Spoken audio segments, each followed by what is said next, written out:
Olá, 11 horas e 30 minutos pelo horário de Brasília. Hoje é quarta-feira, dia 22 de março de 2023. E esse é o Jornal do Empreendedor, segunda edição. Então seja muito bem-vindo.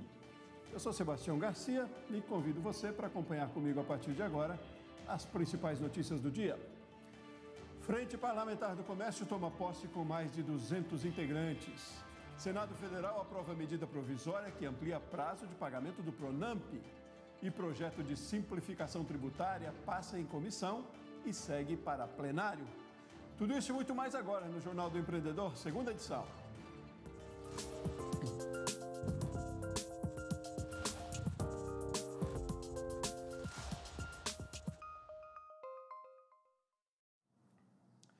O Senado Federal aprovou a medida provisória que amplia de 4 para 6 anos o prazo de pagamento dos empréstimos do PRONAMP, o Programa Nacional de Apoio às Microempresas e Empresas de Pequeno Porte.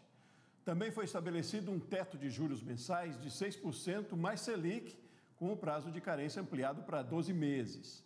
O texto segue agora para a sanção presidencial. De acordo com a Associação Brasileira de Desenvolvimento, mais de 1 milhão de micro e pequenas empresas foram beneficiadas pelo PRONAMP. E o montante contratado foi de 108 bilhões de reais.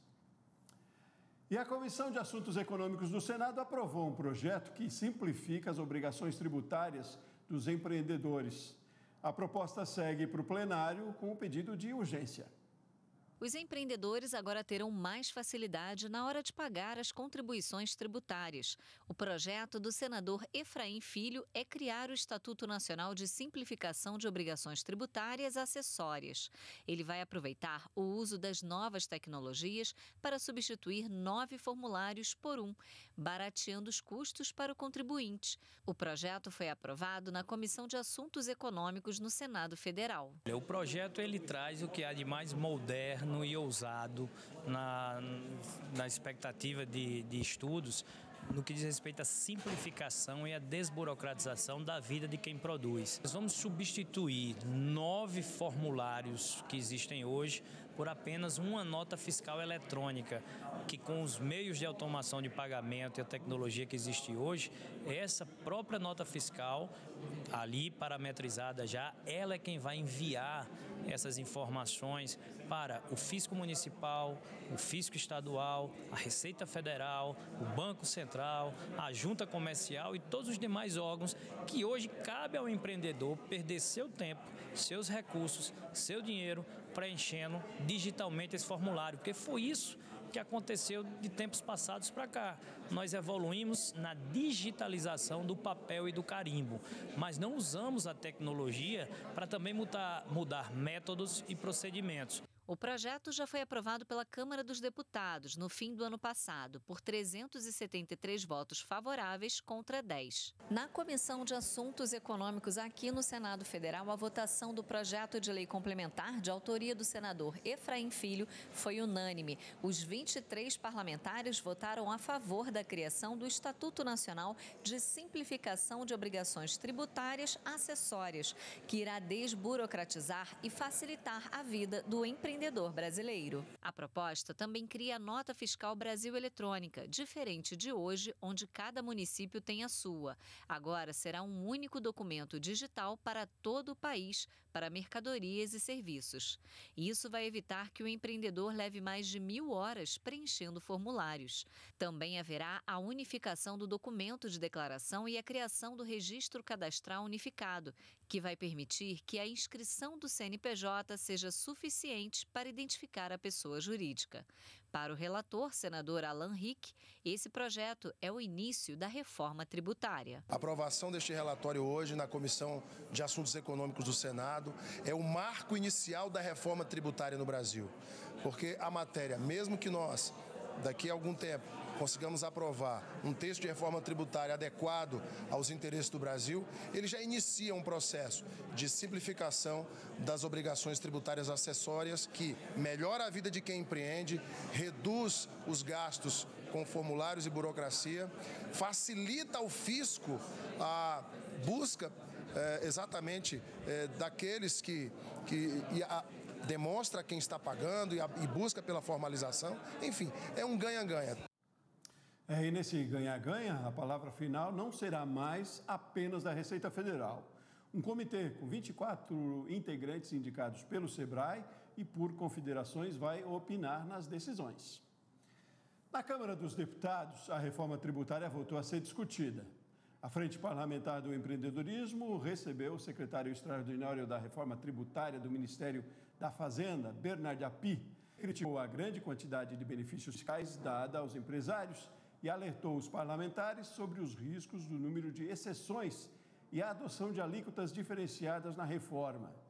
O governo quer reunir tributos federais como PIS, COFINS, IPI, ICMS e o ISS em um único imposto, o IVA. Nessa terça-feira, retomam posse as lideranças de duas representações importantes para a economia brasileira. Uma é a FCS, a Frente Parlamentar, que une a força política de deputados e senadores em prol do empreendedorismo. Outra é a UNEX, União das Entidades do Terceiro Setor, que representam supermercados, restaurantes, shoppings e vários outros segmentos. Juntos, o comércio e os serviços brasileiros representam 67% do PIB. A presidência da Frente Parlamentar Mista em Defesa do Comércio, Serviços e Empreendedorismo será dividida entre o senador Efraim Filho, do Partido União Brasil, da Paraíba, e o deputado Domingos Sávio, do PL de Minas Gerais. Criada em 2015, a composição é responsável pela elaboração e a aprovação de projetos no Congresso Nacional, que impactam diretamente o setor, entre eles a reforma tributária. Já é uma discussão que está amadurecendo no Congresso Nacional, começando pelo Senado. A lei da desoneração da folha de pagamento, ela dialoga com a maior necessidade e o maior desafio do Brasil, que é gerar empregos, preservar aqueles, principalmente no momento que estamos ainda na rota de saída da crise da pandemia. São setores que foram extremamente sacrificados, obrigados a fechar as suas portas, resistiram. Então não é hora de sufocar essas empresas, extinguindo o benefício da desoneração. Quanto mais empregos eu gerar, menos impostos eu vou pagar. E é isso que a lei da desoneração diz. Este é um trabalho que já nasce em parceria. A nossa Frente Parlamentar do Comércio e Serviços, ela tem uma ligação umbilical com as organizações que representam legitimamente o comércio e o serviço em todo o território nacional.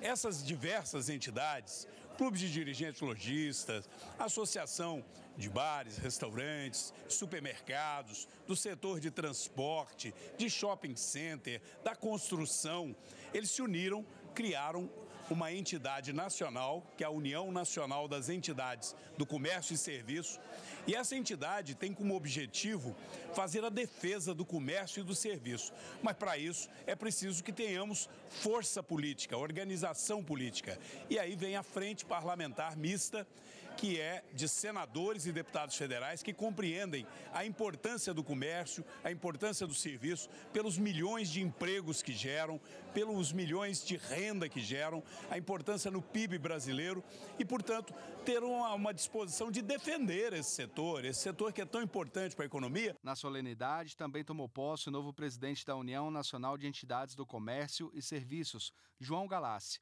que também é presidente da Associação Brasileira de Supermercados. Eleito no dia 8 de fevereiro, Galassi aposta em um trabalho conjunto entre a entidade e o Congresso. A UNEX representa as entidades que, ao total, geram mais de 27 milhões de empregos no país, já que detém 57% dos postos de trabalho. Não é a UNEX que tem que ter uma grande, vamos dizer assim, exposição. São os deputados e senadores que defendem o comércio e serviço. Então, tudo que nós pudermos fazer para que essa frente seja a frente mais importante do Congresso Nacional e que isso resulte em propostas que melhore a qualidade de vida da sociedade brasileira, que melhore o desempenho, a eficiência do comércio e serviços no país, nós estaríamos cumprindo a nossa missão. O setor de serviço é o setor que tem mais crescido e esse ambiente depende muito, ele está atento a isso. O artesão competitivo deve tirar proveito das redes sociais e buscar o mundo dos negócios. Essas foram algumas das temáticas abordadas em um evento do Sebrae no Rio de Janeiro. O Dia do Artesão no Centro Sebrae de Referência do Artesanato Brasileiro, CRAB, foi marcado por uma programação especial, que contou com a participação de especialistas, designers, dirigentes do Sebrae e também de instituições ligadas ao artesanato. O passo mais forte que nós estamos dando é colocar 5.000 agentes no Brasil para ajudar o desenvolvimento territorial, a educação empreendedora, o descobrimento na inovação e o crédito, também tão necessário ao artesão. E um dos assuntos mais abordados durante as rodas de conversa foi o uso das redes sociais como uma ferramenta aliada ao artesão. Não só como uma forma de divulgar o trabalho, mas também como uma maneira de valorizar e propagar a arte e a cultura de cada região. O artesão, ele precisa estar muito preparado para esse negócio, ele precisa ter uma rede social profissional, explicando como ele faz, demonstrando o seu processo, a extração da matéria-prima, como é feito, as pessoas que são envolvidas, toda a história. E o artesanato, ele vem de história, né? Ele vem de encantamento. Então, é por meio dessa história que as pessoas consomem e as pessoas têm orgulho em pegar, né, e estar carregando o artesanato como uma peça que eles estão levando, né? É como se ele estivesse levando a história de um povo, levando a história de uma comunidade. O artesanato, ele é milenar. Tudo no Brasil, tudo no mundo, né, começa artesanalmente. A gente sempre fala, a indústria, né, ele gera um protótipo e ela é artesanalmente. Então, o artesanato, ele tem uma importância grande, econômica, social, cultural, para o Brasil e para o mundo. E o artesanato representa esse lado do Sebrae, esse lado que reconhece, valoriza, trabalha e preserva a nossa cultura, as nossas tradições. O artesão precisa estar antenado, precisa buscar esses parceiros, esse conhecimento do mundo em volta, político, empresarial. É fundamental que a gente esteja junto com esses movimentos, sair um pouquinho do nosso ateliê e um pouquinho para o mundo de fora, para o mundo dos negócios, porque afinal de contas a gente pode, artesão pode fazer parte desse mundo de empreender, de trabalhar, de produzir, ser feliz com esse empreender, ser feliz com esse produzir e ver tanta gente boa e bonita trabalhando com a gente e pra gente. E no próximo bloco, os trabalhos de uma garotada empreendedora e criativa. Nós voltamos já já.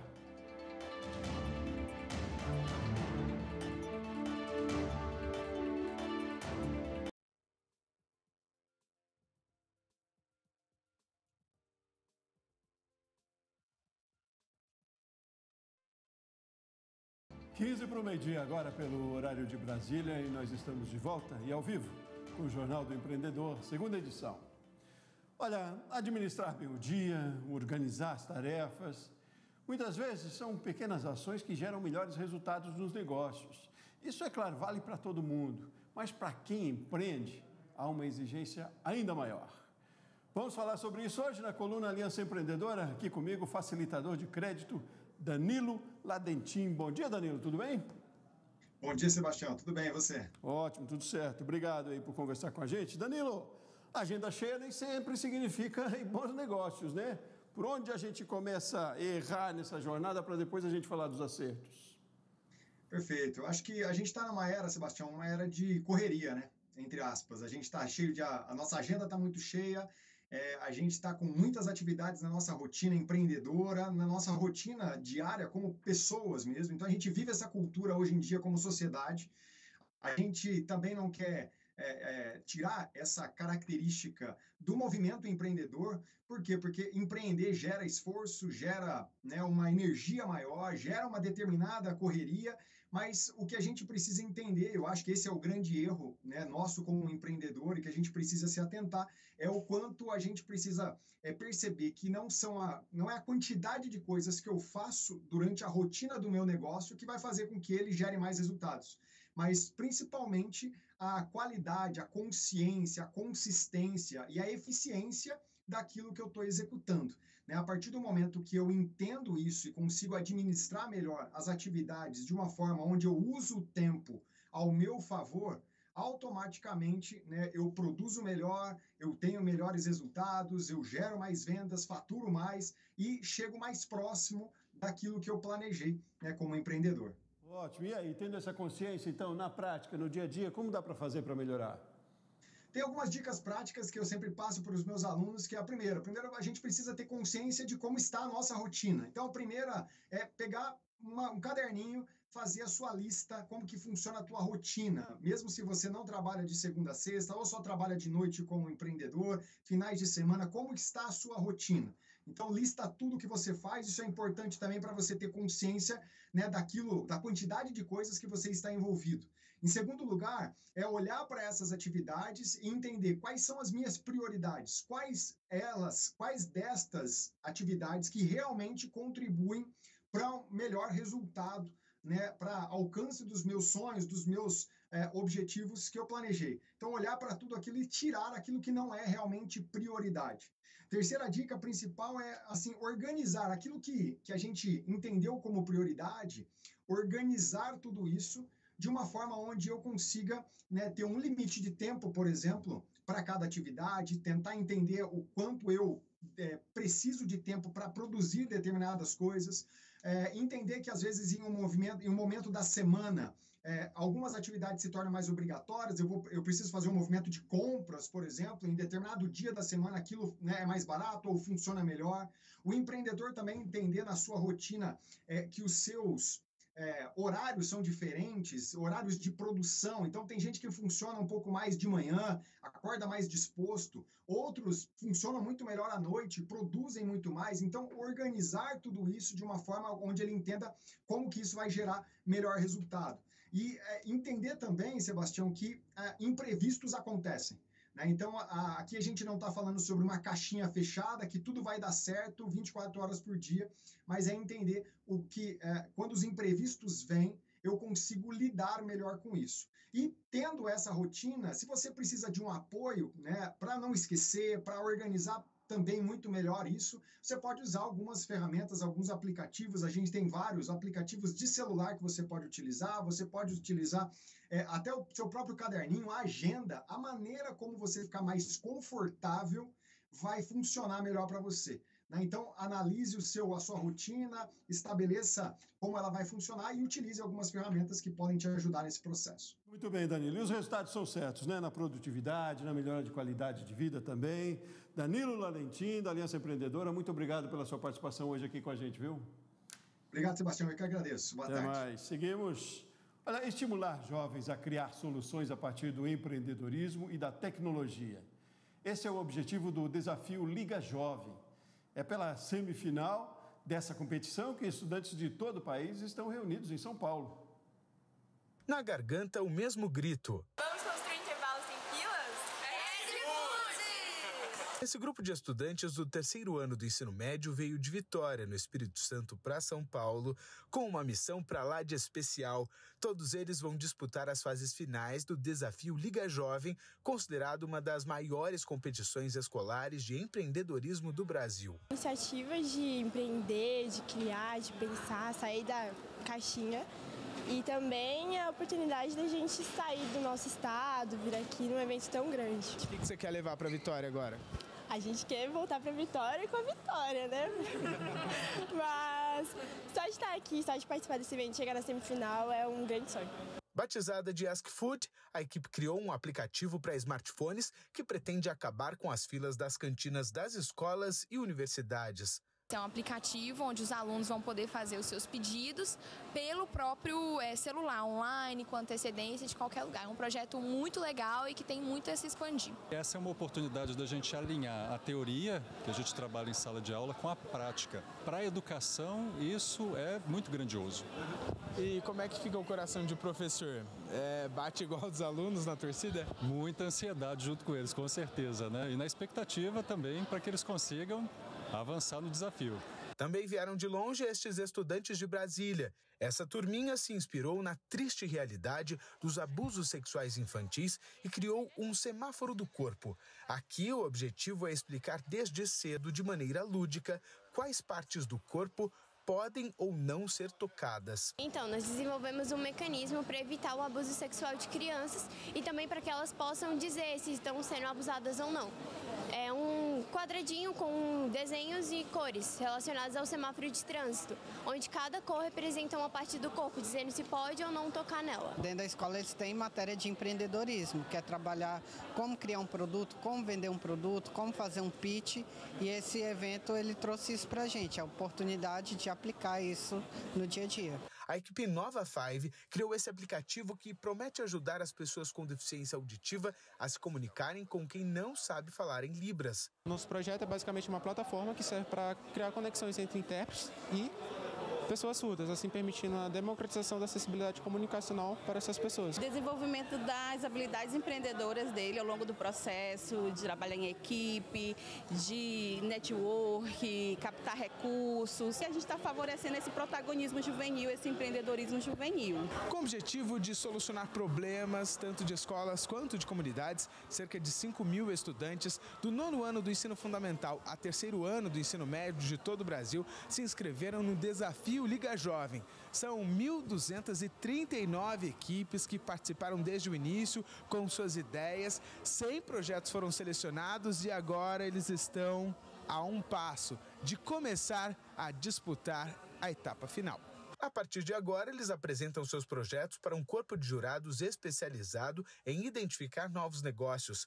20 equipes serão selecionadas para a final e as 6 vencedoras vão ganhar uma viagem para Madrid, onde vão participar de um dos maiores eventos de empreendedorismo do mundo.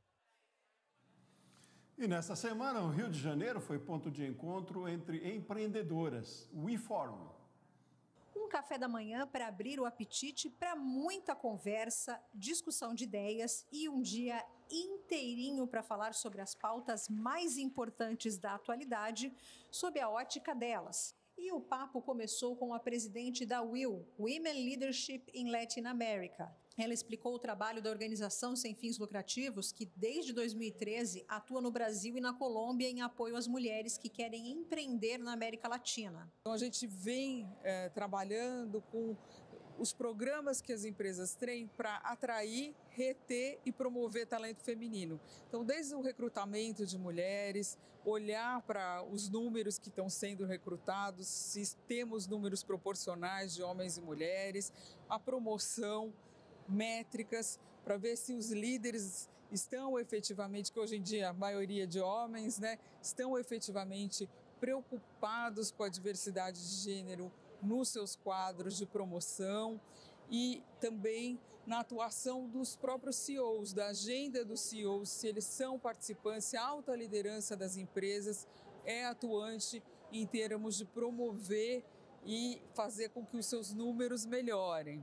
Em quanto tempo a mulher vai levar para alcançar o homem em termos salariais? As pesquisas mais otimistas dizem que 80 anos. Segundo a ONU, pode levar 130 anos. Mas as mulheres do WeForum acreditam que esse tempo possa ser reduzido. São criadas várias políticas públicas, mas elas não são divulgadas e não existe uma campanha de conscientização. Então, as políticas públicas ficam esquecidas.